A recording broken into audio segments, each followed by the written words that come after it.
How to love is important because first thing you need to realize is what love is. And clearly we don't know what it is.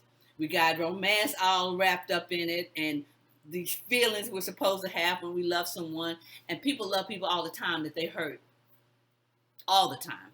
So it's not that they don't love them, it's they don't know how to love them. And I'm not talking about love languages because that's another matter. This matter is a stance, a behavior, a way of looking at relationships that signal that you care about the person. Now, Jesus of Nazareth is a great example of that because what he did was stripped himself of whatever ego he may have had and went through his life sacrificing who he was for other people.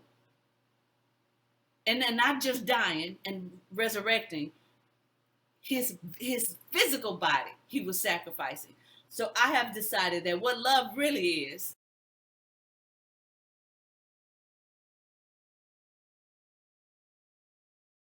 love is to hold someone or something in such high regard that you make the necessary sacrifice to stay connected to that someone or something. Now, there's two sides to that. That's the person who's loving, and then there's the person who's receiving it.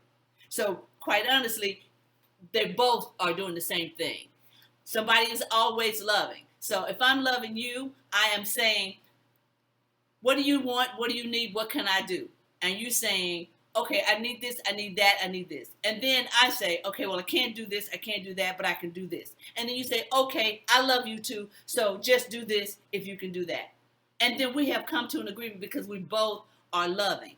I'm not saying you let somebody abuse you in the name of love, doing all the things they want you to do, and they're not respecting you as a person. So I'm not saying that. But it is a sacrifice. It is a sacrifice to let some ego part of you go and allow someone else the opportunity to do something that's good for both of you. So it is not this one-way thing, it's a reciprocity. So when you love somebody, I used this example the other day, I'm using it again right now. I grew up in a home where we were very, not very emotional. My mother, you'd have to see her and her sisters, they just like Indian chiefs, right?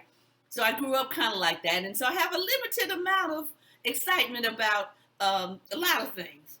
Clearly not this. So my daughter knows this is my personality. She's just very loving, very, demonstrative about that. But she needed me to be more. Now, we were talking last week and she said, well, Mom, she basically called me out on it again because that's not the first time. We've been doing this all her life. And I apologized again.